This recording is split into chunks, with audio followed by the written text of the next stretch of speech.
My name is Caleb Park. I am the CCO of SOTTO. Today we'll be going over a coping skill, but before that, I do recommend that to find the right coping skills, that you schedule an appointment with one of our SOTTO coaches to see what fits your situations the best to find the right coping skills for you.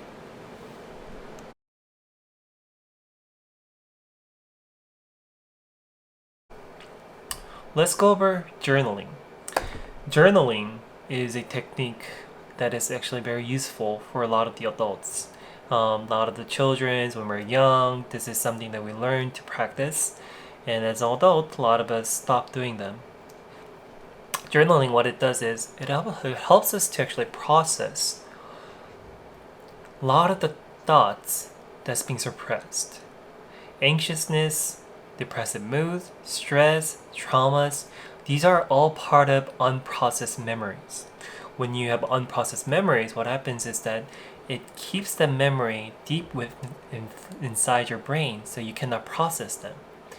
And every time you try to reach that unprocessed memory, what your brain does is that your brain's number one job is to protect you.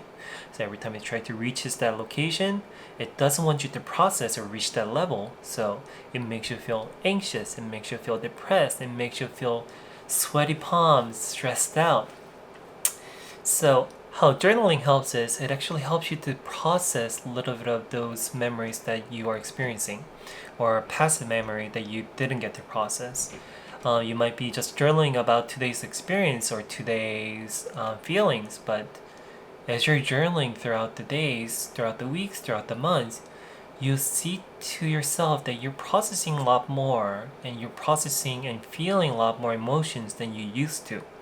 And that's because your brain is allowing yourself to process those emotions and thoughts and memories that you didn't get to process. So I know journaling might sound hard, but the best way to start journaling is to make a goal.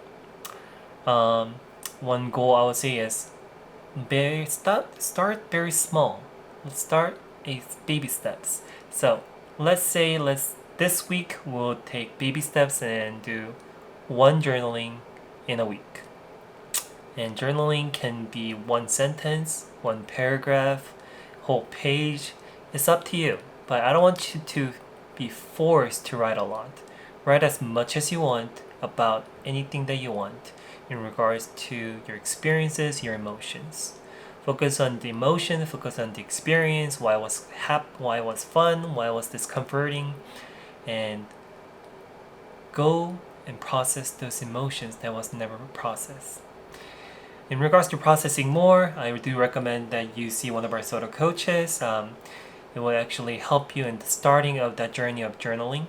So you're welcome to check out SOTTO. So welcome to SOTTO, and thank you for watching the video.